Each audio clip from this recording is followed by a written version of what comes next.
के सागर career अकॅडमीच्या या digital प्लॅटफॉर्मवरती मी प्राध्यापक रणजित फरांदे आपणा सर्वांचं सहर्ष स्वागत करतो। विद्यार्थी मित्रांनो, आपण जो काही आत्ता जुलै महिन्यामध्ये नवी मुंबईचा पेपर झालेला आहे, तो नवी मुंबईच्या पेपरचा जीकेचा पार्ट त्या ठिकाणी पूर्णच्या पूर्ण जीके एका व्हिडिओमध्ये त्या ठिकाणी विद्यार्थ्यांच्या मित्रांच्या जे काही विद्यार्थी मित्र त्यांच्या आग्रहास्तव आपण यूट्यूबला अपलोड केलेलं आहे।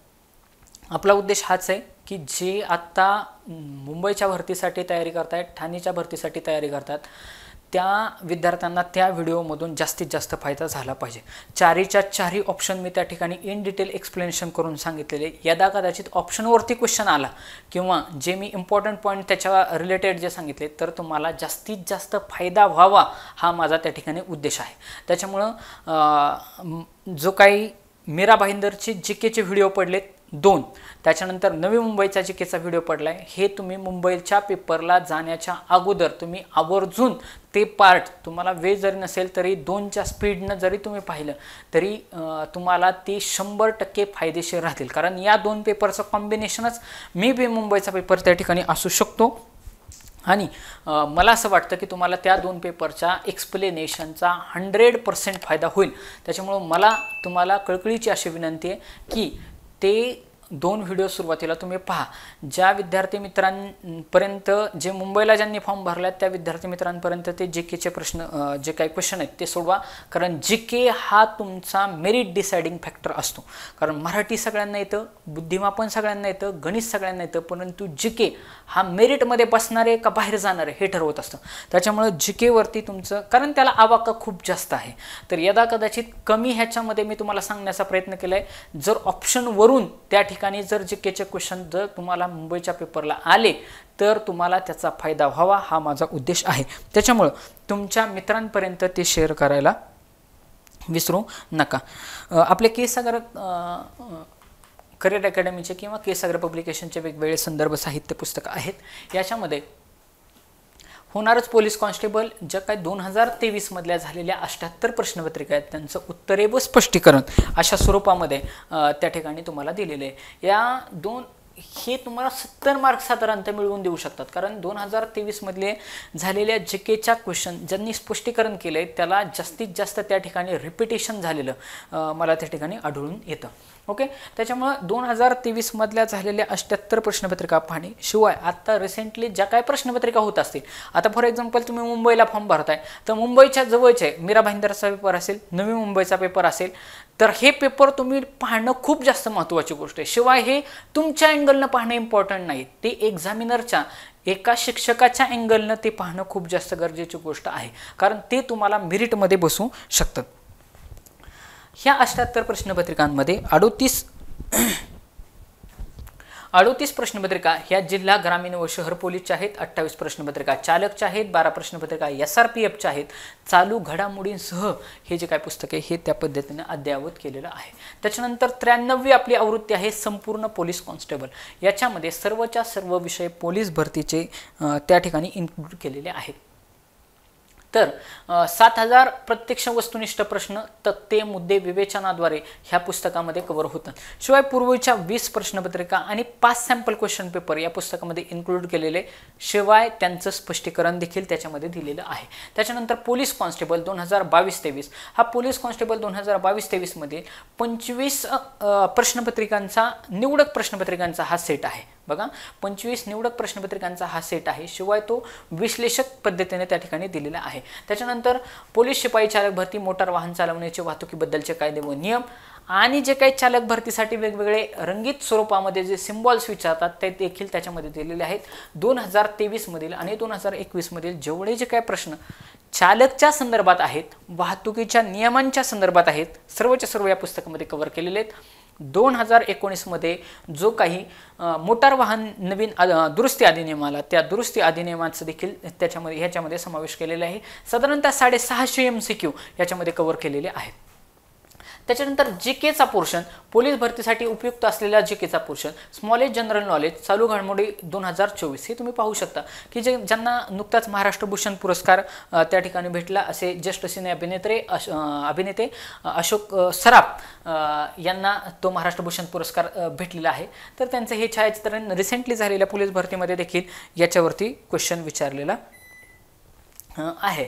त्याच्यानंतर ऑस्कर पुरस्कार विजेते आहेत. ऑस्कर पुरस्कार विजेता कुठला असा देखील तुम्ही माझा आत्ताच नवी मुंबईचा पेपर जर बघितला त्याच्यामध्ये पण देखील मी सांगितलेलं आहे की जो काय 96 ऑस्कर पुरस्कार विजेते झाले, मी त्याच्यावरती एक 40 मिनिटात शॉर्ट देखील व्हिडिओ बनवला होता की मला असं वाटलं होतं की ते खूप जास्त इम्पॉर्टंट आहेत. तुम्ही वाटलंच तर पाहून घ्या. त्याच्यामध्ये ऑस्कर विजेती अभिनेत्री कोण, अभिनेता कोण याच्यावरती क्वेश्चन विचारलेले. हे आपले नॉलेज जनरल नॉलेजचं पुस्तक आहे. मराठीचं आपलं जे काही पुस्तक आहे शब्दसंग्रह प्लस व्याकरण यांचं कॉम्बिनेशन केलेलं आहे. 1000 वाक्यप्रचार 500 म्हणी असा त्याच्यामध्ये समावेश केलेला आहे. प्राध्यापक प्रमोद हुमणे यांचं अंकगणितचं पुस्तक आहे. संपूर्ण बुद्धिमापन हे देखील आपलं पुस्तक आहे. मराठीचं पुस्तक, बुद्धिमत्ताचं पुस्तक याला महाराष्ट्र शासनाच्या शिक्षण संचालनाकडून उत्तम प्रकाशन असा दर्जा त्या ठिकाणी भेटलेला आहे. आपण जीकेचे क्वेश्चन घेतले आणि याच्यानंतर आपण मराठीचे क्वेश्चन घेणार आहोत.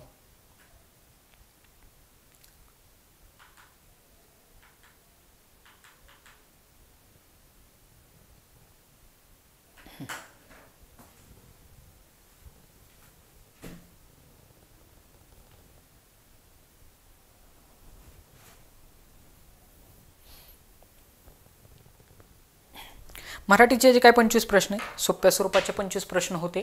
मार्क्स पडणारा हा पेपर होता. 90 मार्क तर पडू शकतात, म्हणजे 22 चोक 88 तर पडायला काही हरकतच नाही. अगदी 2-3 क्वेश्चन इकडे तिकडे गेले तरी मिनिमम 88 to 90च्या रेंजमध्ये तुम्हाला म्हणजे एक चांगला अभ्यास करणाऱ्या पोराला 90 मार्क त्या ठिकाणी पडू शकतात. 90 आणि 40 मिळवले की साधारणतः 130 मार्क ह्या ठिकाणी ह्या पेपरच्या भरतीसाठी उपयुक्त ठरू शकतात. परंतु काय झालेलं आहे, एकाच ठिकाणी फॉर्म भरायचा असल्यामुळं मेरिट काय तेवढ्या पद्धतीनं वर काय जात नाही असं आपल्याला बाकीच्या पण एक्झामचं बघितलं तरी दिसतं. परंतु 130च्या वरती ह्या पेपरला मार्क म्हणजे टोटल कॉम्बिनेशनमध्ये म्हणजे येता कदाचित एखाद्या पोराने 90 इथं घेतले, 45 ग्राउंडला घेतले की झालं 135ला तो गेला. म्हणजे अशा पद्धतीने पेपर 90 मार्क घेण्यासारखा तो होता, एवढं मी तुम्हाला सांगू शकतो चांगला अभ्यास करणाऱ्या विद्यार्थ्यासाठी. कारण जे के सोपं होतं त्याच्यामुळे तिथं एक 22 मार्क तर पडण्यासारखं होतं. मराठी अजून सोपं होतं, म्हणजे अगदी एखाद दुसरा संधीचा क्वेश्चन सोडला तर एक 23 मार्क तर मराठीत आरामातच पडू शकतात. बघा तर आता बघा 76 नंबरचा क्वेश्चन आहे. खालीलपैकी कोणती भाषा ही अभिजात भाषा नाही. तुम्हाला मी अगोदरच सांगितले ज्यावेळेस नाही असं विचारलं जातं बघा नाही त्यावेळेस निगेटिव्ह स्वरूपाचा प्रश्न असतो. ज्यावेळेस निगेटिव्ह प्रश्न असतो त्यावेळेस शक्यतो बघा काय म्हटलंय मी, शक्यतो लास्ट ऑप्शनला त्या ठिकाणी उत्तर ठेवलेलं असतं. बघा लास्ट ऑप्शनला उत्तर ठेवण्याचा एक्झामिनरनं प्रयत्न केलेला असतो. म्हणजे मी स्वतः बऱ्याचशा ठिकाणचे पेपर त्या ठिकाणी सेट करतो. बरेच वर्ष जवळपास 5 ते 7 वर्ष इंजिनिअरिंगचे पेपर त्या ठिकाणी मी चेक केलेले. त्याच्यामुळे मला एक एक्सपिरियन्स आहे की बाबा आयोगाचे वेगवेगळे MPSCचे पेपर मी बघितले, ज्यावेळेस निगेटिव्ह फॉर्मॅटमध्ये जात असतो त्या ठिकाणी शक्यतो लास्ट ऑप्शनला उत्तर ठेवण्याचा प्रयत्न केलेला असतो. आता बघा खालीलपैकी कोणती अभिजात भाषा नाही. का हा प्रश्न विचारला हो, कारण आत्ताच मराठीमध्ये अभिजात भाषा आहे का नाही हे ठरवण्यासाठी रंगनाथ पठारे नावाची समिती होती. कोणती? रंगनाथ पठारे. आणि त्या समितीच्या ह्याच्यानुसार आपल्याला दर्जा तर भेटत नव्हता, म्हणून ज्ञानेश्वर मुळे, कोण? प्राध्यापक ज्ञानेश्वर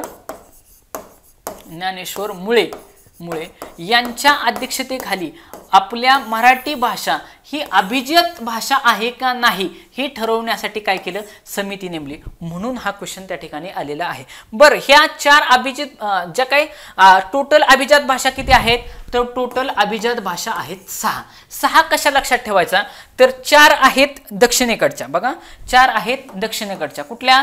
तामिळ, बघा 2 त वरून चालू होतात. तेलुगू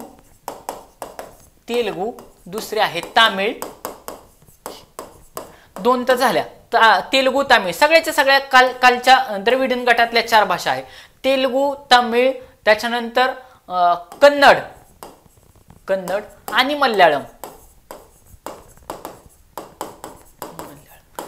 तेलुगू, तमिळ, कन्नड आणि मल्याळम ह्या 4 कुठल्या आहेत? खालच्या आपल्या दक्षिण भारतातल्या भाषा, महाराष्ट्राच्या खाली.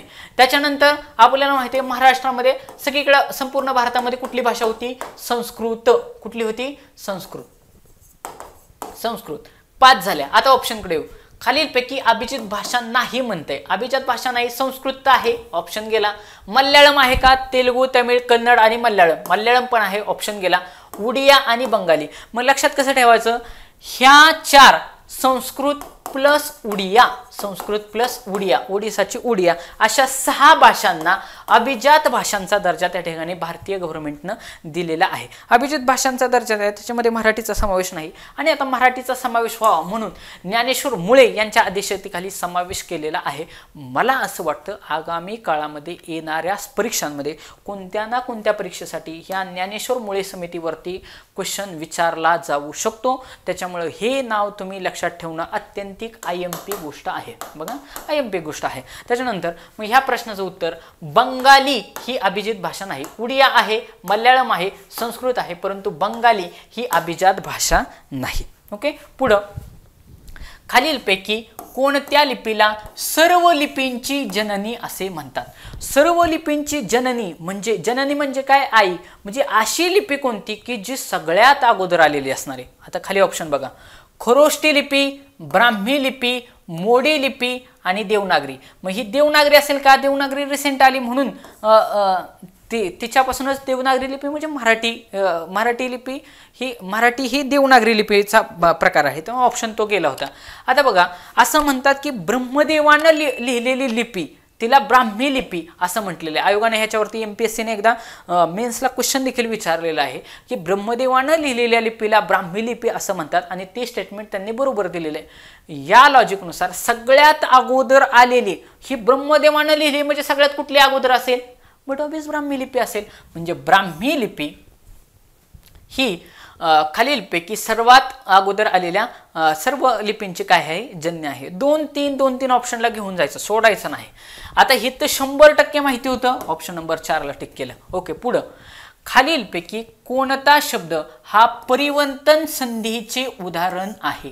बघा, मी तुम्हाला सांगतो, माझ्या वाचनामध्ये आतापर्यंत मी मराठी बऱ्याच वेळा वाचले, पण परिवर्तन संधी असं मला कधीच वाचनात आलं नव्हतं. क्वेश्चन अवघड होता. मी खाली ऑप्शन आपले वाचले असते, बृहन्मुंबई, मोर्नोन्मुख, म्हण आणि सदैव. तुम्ही हे व्हिडिओ 720 मध्ये बघा, थोडं ब्लर आहे आणि शक्यतो PDF किंवा हार्ड कॉपी स्वतःजवळ ठेवत चला. आता बघा, 78 नंबरचा प्रश्न आहे. संधीचा प्रकार आहे. जे मुंबई आणि ठाण्यासाठी प्रयत्न करतात त्यांनी संधी, विरामचिन्हे हे टॉपिक एकदम बारकाव्याने करायचे, म्हणजे करा, कंपल्सरीच क्वेश्चन आहे. बघा, संधीचे सगळे संधी आलीच पाहिजे, लय महत्वाचे. खालीलपैकी कोणता शब्द परिवर्तन संधीचा आहे? मला जर येत नसताना मी डायरेक्ट ऑप्शन नंबर 3 मारले असतं, उत्तर माझं बरोबरच आलं असतं. म्हण हा शब्द, बघा, म्हण हा शब्द परिवर्तन संधीचं उदाहरण आहे. आता मला सांगा, हे बृहन्मुंबई, न ला म जोडले. बघा, न ला म जोडले. न हे अनुनासिक आहे, म हे अनुनासिक आहे. अनुनासिक, 2 अनुनासिकी ज्यावेळेस एकमेकांना जोडली जातात त्यावेळेस ती अनुनासिक संधी होते. बघा, अनुनासिक संधी होते, त्यामुळे हाही ऑप्शन गेला असता. सदैव 2 मात्रे दिलेत, त्यामुळे हा पण स्वरसंधीचा प्रकार आहे. मरणोन्मुख, इथं मरण अधिक उन्मुख, अधिक उ बरोबर ओ तयार झालाय, हा पण स्वरसंधीचा प्रकार आहे, त्यामुळे हाही ऑप्शन गेला. सदैव हाही स्वरसंधीचा प्रकार आहे. बृहन्मुंबई अनुनासिक स्वरसंधी, त्याच्यामुळं म्हण हा शब्द परिवर्तन संधीचा प्रकार आहे. आणि तुम्हाला मी खात्रीशीर सांगतो, आता मला वैयक्तिकता येत नाही, बाकीच्यांचं मला माहिती नाही, पण मला वैयक्तिक हा प्रश्न येत नव्हता, परंतु येत नव्हता म्हणून मी सोडून दिला नसता. ऑप्शन नंबर 1ला मी विचार केला असता, परिवर्तन संधी मला येते का? तुम्हाला मी अगोदरच सांगितले, पेपर सोडवण्याची सगळ्यात महत्त्वाची टिक म्हणजे मला 100% येत आहे का? उत्तर येस आलं तरच टिक करायचं, अदरवाईज मला येत नाही म्हटल्यानंतर आता मी लॉजिक आणि ट्रिकचा वापर करणार. मला कुठे घालते का? सदैव, बाबा, हे तर मला दिसतंय, ही स्वरसंधी आहे, ही स्वरसंधी आहे, ही अनुनासिक संधी आहे, म्हणजे म्हण हे थोडं आउट ऑफ द बॉक्स चालले. शिवाय ऑप्शन नंबर 3ला ठेवले, येत नाही. 100% तुम्ही ऑप्शन नंबर 3ला ठोका मारा. शक्यतो 50% बरोबर येईल, 50% चुकेल, पण जास्तीत जास्त त्या ठिकाणी बरोबर येण्याचे चान्सेस राहील. 2-3ला सोडायचं नाही. या प्रश्नाचं उत्तर ऑप्शन नंबर 3 म्हण असं आहे. ओके, त्याच्यानंतर पुढं,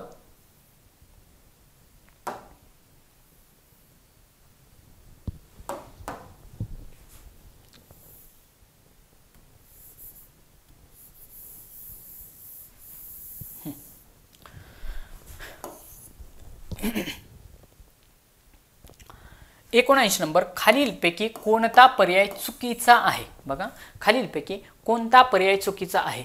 विशेष नाम चुकीचं आहे. तुम्हाला मी काय म्हटलं, चुकीचं आहे असं जर विचारलं तर शक्यतो लास्टला ऑप्शन ठेवलेला असतो. काय ठेवलेला असो? लास्टला त्या ठिकाणी त्या प्रश्नाचं उत्तर ठेवलेलं असू शकतं.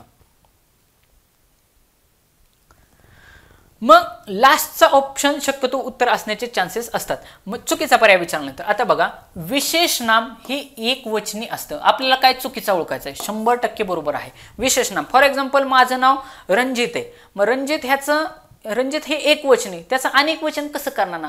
विशेष नामांची अनेक वचनं होत नसतात. माझं नाव रणजित आहे, एखाद्या मुलीचं नाव सपोज काय प्राजक्ता असेल, काय असेल, मग त्यांचं विशेष नाम काय होत नसतंय. मग विशेष नामाचं अनेक वचन होत नसतंय, मग त्यांचं काय असतं? एकवचनामध्ये असतं. उत्तर बरोबर आहे. सामान्य नामाचे अनेक वचन होत नाही. तुम्हाला मी अगोदर सांगितलं, जर निगेटिव्ह दिलं असेल, बघा निगेटिव्ह दिले, चुकीचं विचारलंय म्हणजे उत्तर हित असण्याचे चान्सेस आहेत. आता बघा, आपल्याला माहिती आहे सामान्य नाम काय आहे. सपोज नदी हे सामान्य नाम आहे. झाड हे सामान्य नाम आहे. नदीचं नद्या होते का? 100% होते. झाडचं झाडे होते का? झाडे अनेक वचन 100% होते. म्हणजे सामान्य नामाचे अनेक वचन हे होत असतं. सामान्य नामाचे अनेक वचन होत असते. हे तर म्हणते अनेक वचन होत नाही, म्हणजे हा पर्याय कसा आहे? चुकीचा आहे. आता बाकीचे पर्याय बघू. भाववाचक नामे ही एकवचनी असतात. भाववाचक नामे ही एकवचन असतात. आता बघा ना, प्रेम हे भाववाचक नामे, किंवा जे यत्वपणा, आईगिरी, आपुलकी. आता हे आपुलकीचं अनेक वचन कसं करणार? आपुलकी हे भाववाचक नामे, बरोबर का? म्हणजे यत्वपणा, आईगिरी असं जे लावलेले असतात, प्रत्यय ह्या ज्याला लावलेले असतात ते सगळे कसे आहेत? भाववाचक नाम आहेत. आणि ह्या भाववाचक नामांचं ऑलरेडी हा भाव आहे, त्याचं अनेक वचन कसं करणार? म्हणजे भाववाचक नाम ही एकवचने असतात. हे विधान बरोबर आहे. मग ह्या विधानाचं करेक्ट विधान कसं होईल? सामान्य नामाचे अनेक वचन होते. सामान्य नामाचे अनेक वचन होते. चौथा ऑप्शन, विशेष नामाचे लिंग निश्चित असते. 100% बरोबर आहे. म्हणजे बघा, विशेष नामावरती आपल्याला 2 स्टेटमेंट सापडले. एक म्हणजे विशेष नाम एकवचने असते. फॉर एक्झाम्पल माझं नाव रणजित आहे, एकवचन नाम आहे, त्याचं अनेक वचन कसं करणार? दुसरी गोष्ट, माझं नाव ज्या अर्थी रणजित आहे त्याच्या अर्थी मी पुरुष लिंगाचा आहे, हे त्याच्यामधून हे होत आहे. आता सपोज माझ्याच नावामध्ये थोडा बदल केला आणि माझं नाव रंजना असं केलं, तर रणजितचं रंजना केलं तर लगेच तुमच्या डोळ्यासमोर स्त्रीलिंगी रूप येते. म्हणजेच विशेष नामामध्ये लिंग काय असते? निश्चित असते. काय असते? लिंग निश्चित असते. म्हणजे हे देखील विधान कसं आहे? बरोबर आहे. म्हणजे याच्यातलं उत्तर काय होतं आपलं? सामान्य नामाचे अनेक वचन त्या ठिकाणी होत नाही.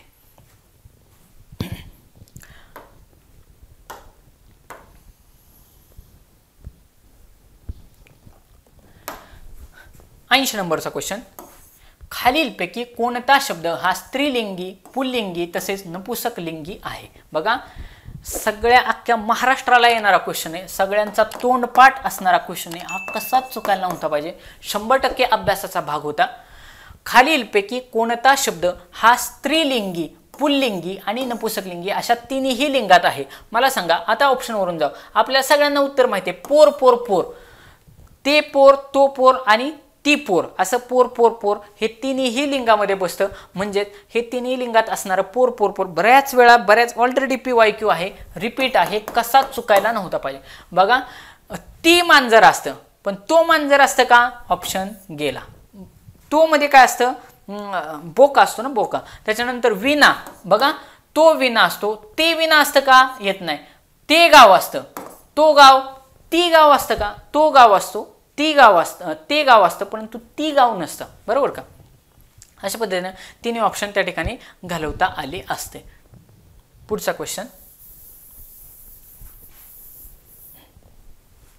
81 नंबरचा, कोणत्या दिवशी मराठी भाषा जागतिक दिन आहे? सगळ्यांना माहिती असलेला प्रश्न, अत्यंत सोप्या कॅटेगरीतला प्रश्न, ऑलरेडी PYQ आहे, सगळ्यांना माहिती आहे. 27 फेब्रुवारी जे काय आपले कुसुमाग्रज आहेत, ह्या कुसुमाग्रजांचा जो काय जन्मदिवस आहे, विष्णू वामन शिरवाडकर, कुसुमाग्रज म्हणजे काय, विष्णू वामन शिरवाडकर यांचा जन्मदिवस 27 फेब्रुवारी हा आपण मराठी भाषा जागतिक दिन म्हणून साजरा करत असतो. ओके, अशा पद्धतीने सगळ्यांना माहिती होतं. उत्तर कुठे आहे, ऑप्शन नंबर 2 मध्ये आहे. आता बघा हे पूर 100% माहिती आहे म्हणून आपण ऑप्शन नंबर 1 ला त्या ठिकाणी टिक केलं. अभ्यासाचा भाग होता, खाली देखील अभ्यासाचा भाग होता, सोप्या कॅटेगरीतला प्रश्न होता. मग ह्या 1 मेला काय आहे, सगळ्यांना माहिती आहे महाराष्ट्र दिन कधी असतो, 1 मेला असतो.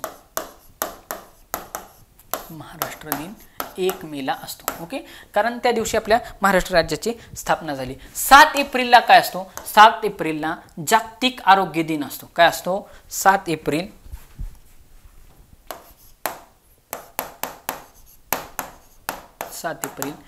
जागतिक आरोग्य दिन. जागतिक आरोग्य दिन 7 एप्रिलला जागतिक आरोग्य दिन असतो. अशा पद्धतीने जेवढे ऑप्शन होते सगळेच्या सगळे मी सांगितले. 3 नोव्हेंबरचा काय विषय येत नाही. 82 नंबरचा क्वेश्चन.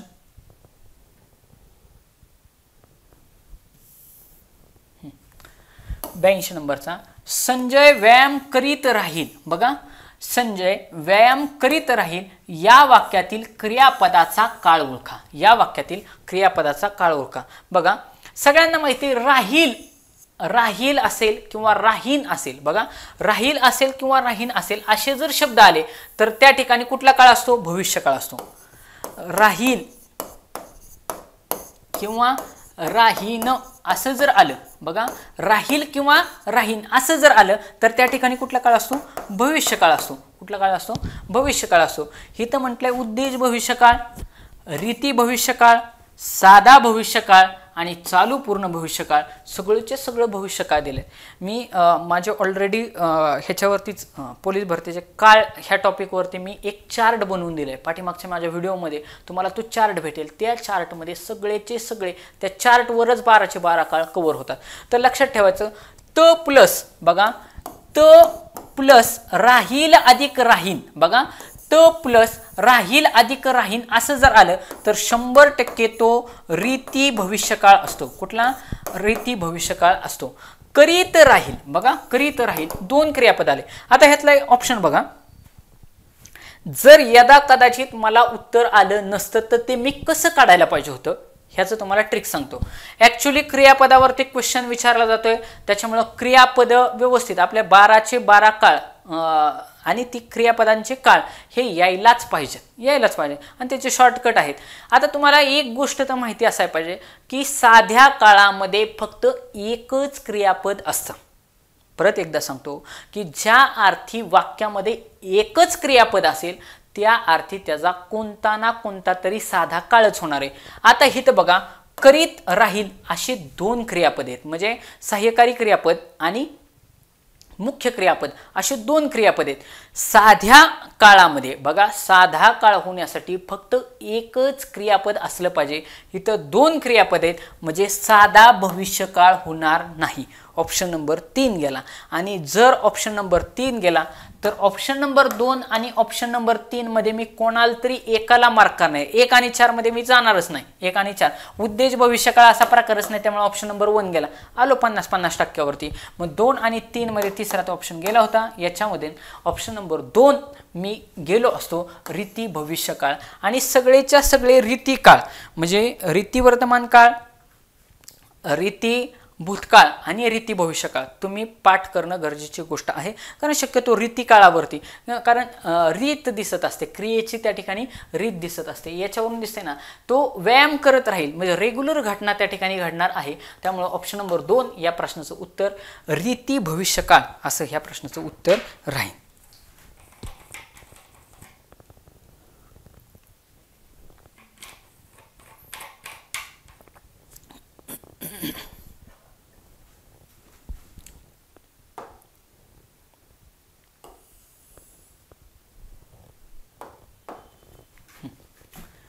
नंबरचा क्वेश्चन.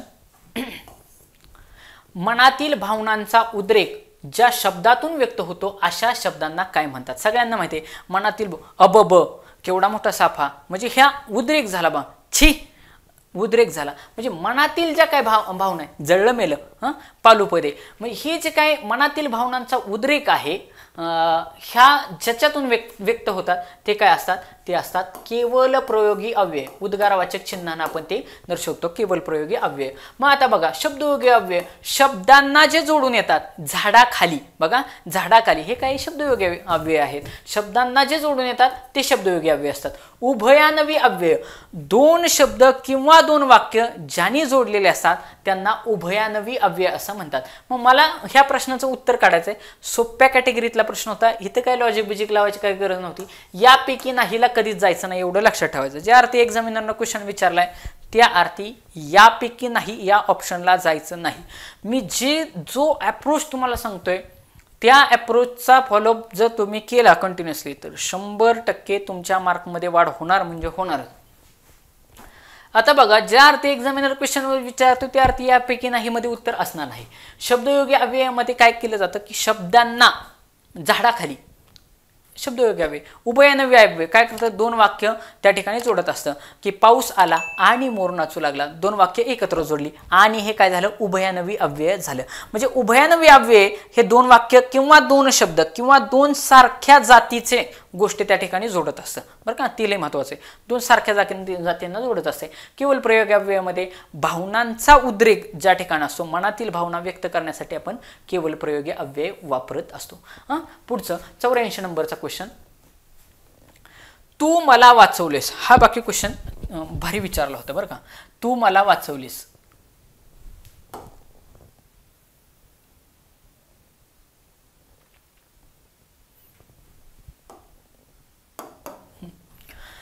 तू मला वाचवलेस या वाक्यातील प्रयोग ओळखा. या वाक्यातील प्रयोग ओळखा. ह्याची ट्रिक अशी होती बरं का, ज्या वेळेस वाक्याची सुरुवात, बघा वाक्याची सुरुवात तू न होते आणि क्रियापदा स प्रत्यय लागले असतो. बघा काय मी सांगितलं, वाक्याची सुरुवात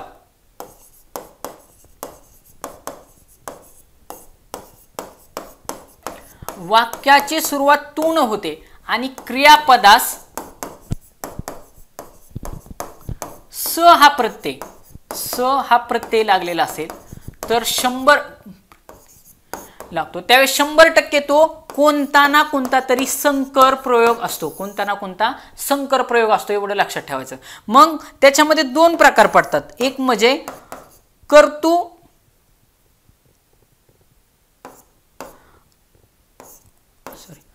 कर्तृ भाव संकर आणि दुसरा आहे कर्तृ कर्म संकर.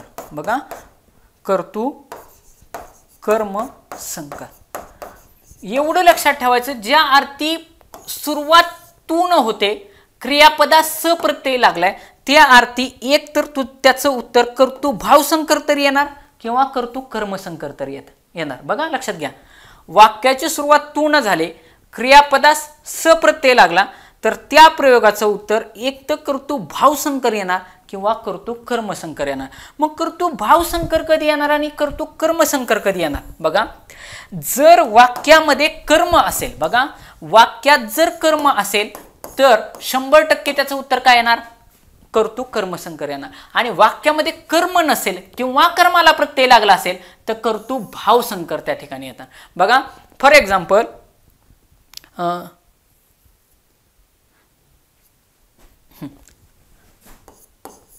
तू मला घरी घालविलेस.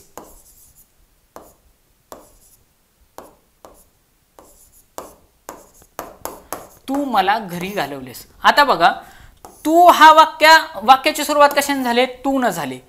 क्रियापद कुठले, घालवले त्याला स प्रत्यय जोडलाय म्हणजे ह्या क्रियापदात स प्रत्यय जोडलाय म्हणजे 100% कोणता ना कोणता तरी संकर प्रयोग असणार आहे. बघा कोणता ना कोणता तरी संकर प्रयोग असणार आहे. आता बघा तू मला घरी घालवलेस, तू मला घरी घालवले तर घर हे ह्याच्यातलं कर्म नाही.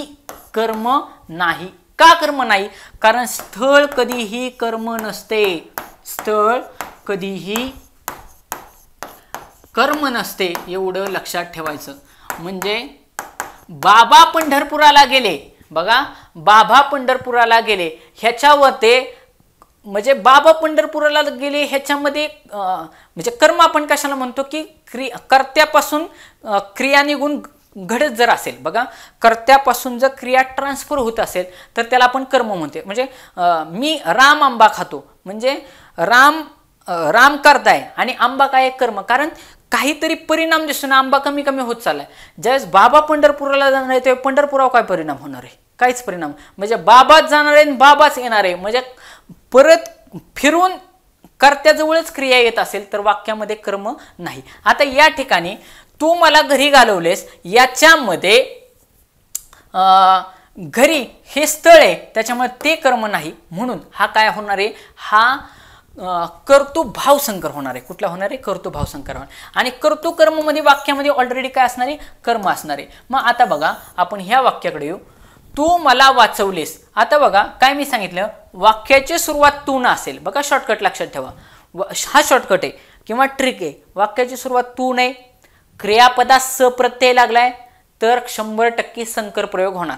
मग एक तर तो कर्तृकर्म संकर असणार, कर्तृकर्म असणार किंवा कर्तृभाव असणार, ह्या दोघांपैकी एक उत्तर असणार. वाक्यामध्ये जर कर्म असेल तर कर्तृकर्म संकर, आणि वाक्यामध्ये जर कर्म नसेल किंवा कर्मास प्रत्यय लागला असेल तर कर्तृभाव संकर असणार. आता चेक करायचं, तू मला वाचवलेस, इथं पहिला ऑप्शन काय, कर्मणी प्रयोग ऑप्शन गेला, कर्तरी प्रयोग ऑप्शन गेला, संकर प्रयोग, आणि चौथा काय, भावे प्रयोग. ऑप्शन नंबर 3 या प्रश्नाचं उत्तर असणार आहे. आणि ज्याला जर आलं नसते एखाद्याला त्याने डायरेक्टली जरी ऑप्शन नंबर 3 हिट केलं असताना तरी देखील तुमचं उत्तर बरोबर आलं असतं. विद्यार्थी मित्रांनो, मी पहिल्यांदा, तुम्ही यूट्यूबला जाऊन बघा, मी पहिल्यांदा नागपूर ग्रामीणचा पेपर घेतलाय 2023चा, त्याच्यानंतर 2021चा नवी मुंबईचा पेपर घेतलाय, पुणे शहरचा पुणे ग्रामीणचा 2000 जुना पेपर घेतला, आणि पुणे आयुक्तालयाचा रिसेंटली पेपर घेतला असं. आणि आता मीरा भाईंदरचा 2024चा पेपर घेतला. म्हणजे काही रिसेंटली घेतले, 23चे घेतले, 21चे घेतले आणि 24चे पण घेतले. हे तिन्ही पेपर घेत असताना बघा, 21चा पेपर घेताना, 23चा पेपर घेताना आणि 24चा पेपर घेताना सगळीकडे लॉजिक पेपर सोडवताना सेमच लागतं. त्याच्यामुळे या लॉजिकच्या बाहेर ते जात नाही, कारण हा माइंडसेटलीच ते ऑप्शन तसे सेट केलेले असतात. त्याच्यामुळे तुम्ही 100% माझ्यावरती ट्रस्ट ठेवा. तुम्ही पेपर सोडवताना 100% उत्तर असेल तर ऑप्शन नंबर 1 ला मार्क करा, अदरवाईज ऑप्शन नंबर 2, 3, 2, 3 ला घेऊन चाला. ज्याला हा प्रयोग आला नसता त्याने डायरेक्टली जरी संकर प्रयोग इथं मार्क केलं असतं तरी देखील उत्तर तुम्हाला आलं असतं. कारण ज्या अर्थी एक्झामिनरनं संकर प्रयोग टाकले ते असे पण ऑप्शन सेट करू शकले असते. बघा, म्हणजे एक्झामिनरनं या दाखल्याचे असं पण ऑप्शन सेट केले असतं, कर्तरी प्रयोग, कर्मणी प्रयोग, भावे प्रयोग आणि यापैकी नाही, असं ऑप्शन सेट करता आले असते का नाही? 100% करता आले असते. कर्तरी प्रयोग, कर्मणी प्रयोग, भावे प्रयोग आणि यापैकी नाही. मग त्यावेळेस तुम्हाला उत्तर शोधायला जर झालं असतं, ज्या अर्थी कर्तरी प्रयोग, कर्मणी प्रयोग, भावे प्रयोग आणि संकर प्रयोग असे ऑप्शन दिले त्या अर्थी हा वेगळा ऑप्शन दिलाय, म्हणजे उत्तर हितं असण्याचे जास्तीत जास्त चान्सेस आहेत. या लॉजिकनं देखील तुमचं उत्तर त्या ठिकाणी आलं असतं. या प्रश्नाचं उत्तर विद्यार्थी मित्रांनो संकर प्रयोग. मग तुम्ही मला कमेंट बॉक्समध्ये सांगायचं आहे की हा संकर प्रयोगाचा कोणता प्रकार आहे. बघा, ऑलरेडी मोरावाळंबे यांच्या पुस्तकातले हे वाक्य आहेत, ॲज इट इज वाक्य उचलून त्यांनी तिथं छापलेलं आहे. तुम्ही मला कमेंट बॉक्समध्ये कमेंट करून सांगायचं आहे की बाबा हे वाक्य कोणत्या प्रयोगाचं आहे, कर्तृकर्म आहे की कर्तृभाव आहे, हा तुमच्यासाठी प्रश्न राहील. ओके, 85 नंबरचा क्वेश्चन. कारण यदा कदाचित पुढच्या भरतीला जर विचारलं तर थोडं तुम्ही शोधल्यानंतर, आता एक तर मी तुम्हाला समजून सांगितलं की कर्तृकर्म कसा, कर्तृभाव कसा, हे मी तुम्हाला समजून सांगितले. तर त्या पद्धतीने पुढचं तुम्ही मला सांगायचं आहे. 85 नंबरचा क्वेश्चन,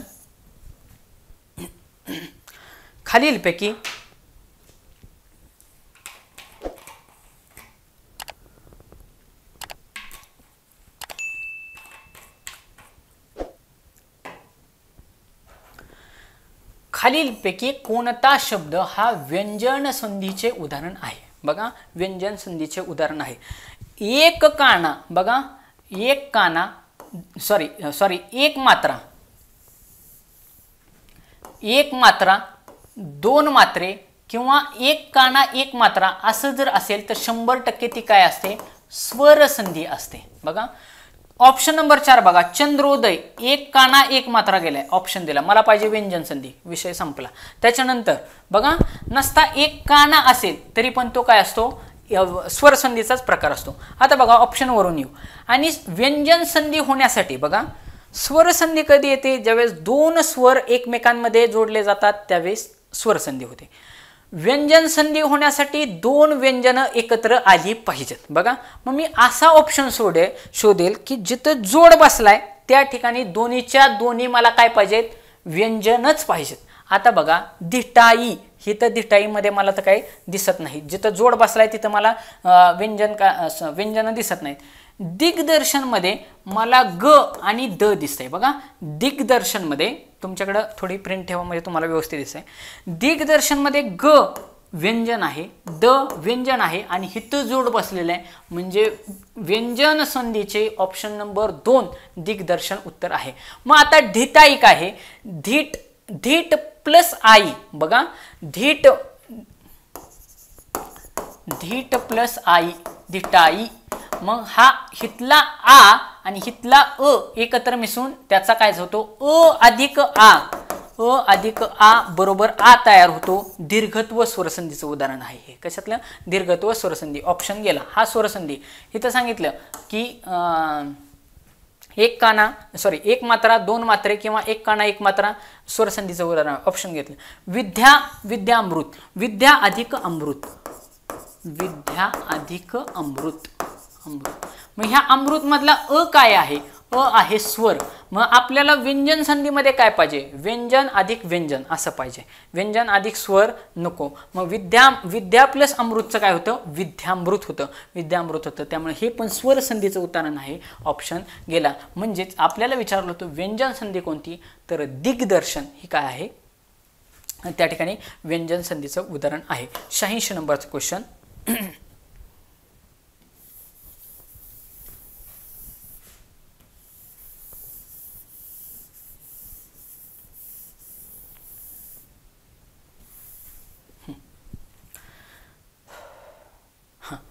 शब्दांच्या रूपात कशामुळे बदल होऊ शकतो. बघा शब्दांच्या रूपामध्ये कशामुळे बदल होऊ शकतो, लिंग, वचन, विभक्ती आणि यापैकी सर्व. लक्षात ठेवा वरीलपैकी सर्व जर ऑप्शनमध्ये असेल आणि तुम्हाला जर उत्तर 100% माहिती नसेल, बघा नीट ऐका, ऑप्शनमध्ये वरीलपैकी सर्व दिले आणि तुम्हाला जर पर्यायापैकी उत्तर 100% माहिती नसेल की बाबा ह्याचं उत्तर लिंगच आहे का, याचं उत्तर वचनच आहे का, दोन्हीकडं जीकेकडं पण आणि मराठीत पण हेच लॉजिक वापरायचं, तर सरळ सरळ डोळे झाकून वरीलपैकी सर्वला टिक करायचं. बघा वरीलपैकी सर्वला टिक करत राहायचं आणि वरीलपैकी यापैकी नाहीला टिक करायचं नाही. हे लॉजिक नीट लक्षात ठेवायचं. ज्या अर्थी यापैकी वरीलपैकी सर्व दिले त्या अर्थी उत्तर तिथं असण्याचे चान्सेस आहेत. म्हणजे शब्दांच्या स्वरूपात कशामुळे बदल होतो, तर लिंग, वचन, विभक्ती याच्यामुळे शब्दांच्या ह्याच्यामध्ये बदल होत असतो. ओके. -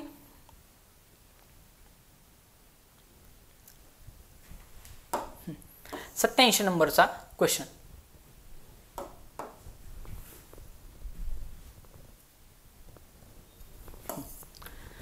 त्यांचा हात माझ्या पाठीवरून फिरला या वाक्यातील क्रियाविशेषण ओळखा. या वाक्यातील क्रियाविशेषण ओळखा. मग आपल्याला माहिती आहे क्रियाविशेषण म्हणजे काय, स्थळ, काळ आणि स्थळ काळ यांचा जो उल्लेख होत असेल. बघा स्थळ म्हणजे क्रिया केव्हा झाली, कोठे झाली आणि कशी झाली. बघा क्रिया केव्हा झाली, कोठे झाली आणि कशी झाली या प्रश्नाची उत्तरं सगळी काय असतात, क्रियाविशेषण असतात. काय असतात, क्रियाविशेषण. मग आता बघा त्यांचा हात माझ्या पाठीवरून फिरला. कोठून फिरला म्हणजे कोठे फिरला, पाठीवरून फिरला. याच्यावरून ऑप्शन नंबर 1 पाठीवरून हे काय आहे, क्रियाविशेषण अव्यय आहे. आता बघा फिरला हे काय आहे, क्रियापद आहे, गेला ऑप्शन. त्यांचा हे काय आहे, करता येत ना, ते करताय. हा करता काय असतो, एक तर नाम असतं किंवा सर्वनाम असतं. ऑप्शन गेला, हे सर्वनाम आहे. हात काय आहे, कर्म आहे, म्हणजे हात काय आहे, नाम आहे, नाम आहे. ऑप्शन गेला. क्रियाविशेषण विचारलं होतं पाठीवरून, हे या प्रश्नाचं उत्तर आहे. जरी लॉजिकली तुम्ही ऑप्शनवरून जरी तुम्हाला मी ऑप्शन पण सांगितले की बाकीचे ऑप्शन काय काय आहेत ते. 88 नंबरचा क्वेश्चन. बोलणाऱ्याच्या तोंडचे शब्द दाखवण्यासाठी खालीलपैकी कोणत्या अवतरण चिन्हाचा वापर केला जातो? मीरा भाईंदरचा question as it is repeated, बऱ्याच ठिकाणी हे वाक्य रिपीट झालेलं. ॲज इट इज क्वेश्चन तिथला उचलला आणि इथं टाकलाय. नवी मुंबईचा पेपर आहे. बोलणाऱ्याच्या तोंडचे शब्द दाखवताना आपण दुहेरी अवतरण चिन्हाचा, असं असतं बघा, दुहेरी अवतरण चिन्हाचा वापर करत असतो. उद्गारवाचक चिन्ह काय, जे काय केवळ प्रयोगी अव्यय आहेत त्या ठिकाणी आपण उद्गारवाचक चिन्हाचा वापर करत असतो. संयोग चिन्ह म्हणजे दोन, संयोग म्हणजे काय, जोडणे. विद्यार्थी भांडार, प्रेम विवाह, प्रेम विवाह, विद्यार्थी भांडार.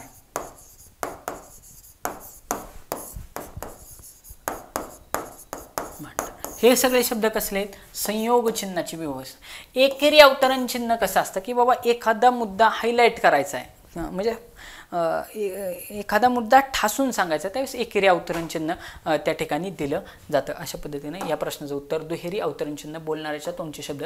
मीरा भाईंदरला क्वेश्चन आला होता, ॲज इट इज त्या ठिकाणी काय झालेलं आहे, रिपीट झालेला दिसतो.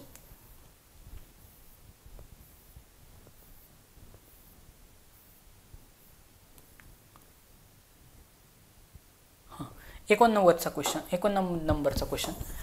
मी आत्तापर्यंत जेवढ्या वर्ष अभ्यास केलाय, जेवढ्या वर्ष शिकवलंय, तेवढ्या वर्षामध्ये तर मी ही न वाचलेली वैयक्तिक म्हण होती. मी कधीच ही म्हण वाचलेली नव्हती. त्या न वाचलेल्या म्हणींपैकी एक होते. पण उत्तर कसं काढता येतं हे मला तुम्हाला दाखवायचं आहे. ही मी स्वतः म्हण वैयक्तिक वाचलेली नव्हती. तरी बघा, एखादी चांगली वस्तू अथवा पैसे देऊन दुष्ट माणसाला अनुकूल करून घेणे. अनुकूल करून घेणे म्हणजे आपल्यासारखा करून घेणे.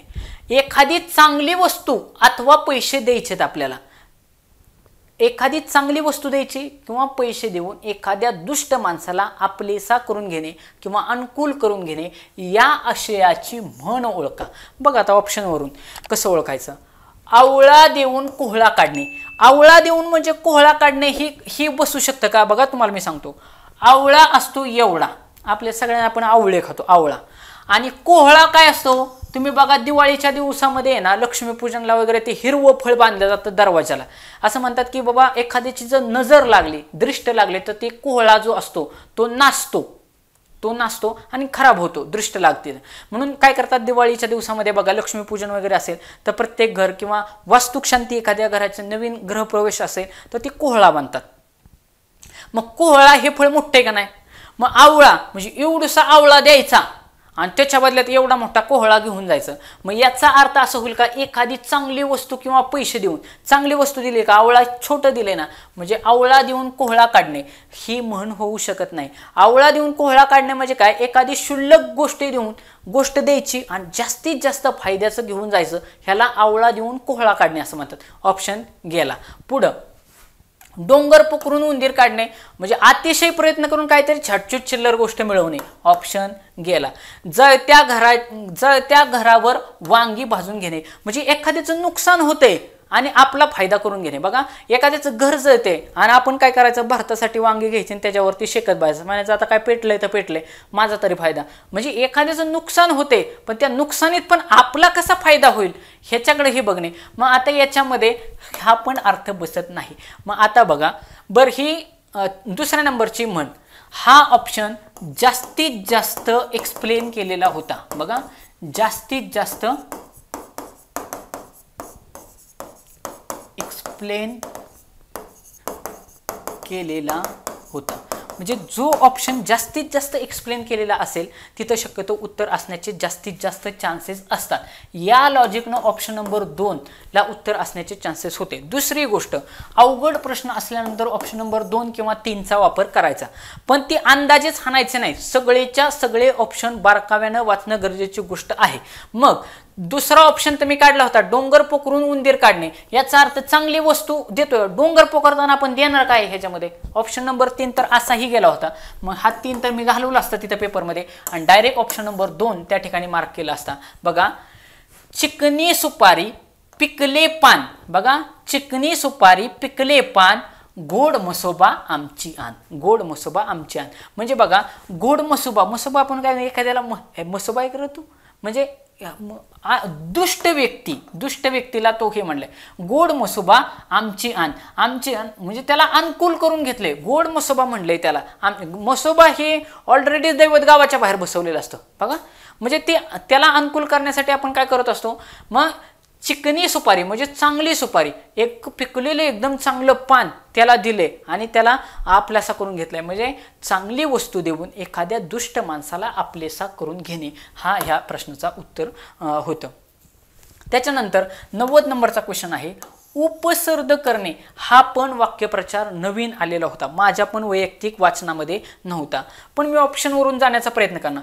उपसर्ग करणे म्हणजे काय?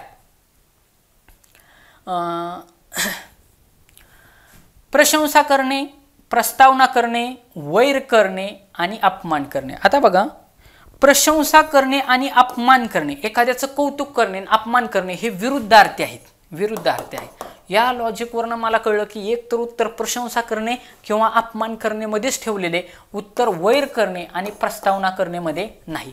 आणि उपसर्ग करणे, ही उपसर्ग करणे म्हणजे आपण बघा, आपण त्याला म्हणतोय एखाद्याची अवहेलना करणे, अवहेलना करणे, असंच वरून एक होतं माझ्या लक्षात न गेलं, किंवा अपमान करणे, हे सगळं एखाद्याचा अपमान करणे, हे पण सगळं कशामध्ये येतं, उपसर्ग करण्यामध्ये येतं. ह्याच्या लॉजिकनुसार ऑप्शन नंबर 1ला तर मी जातच नाही, 1 किंवा 4 मध्ये जर कन्फ्यूज झालं असतं तर मी सरळ सरळ ऑप्शन नंबर 4ला मार्क केला असतं.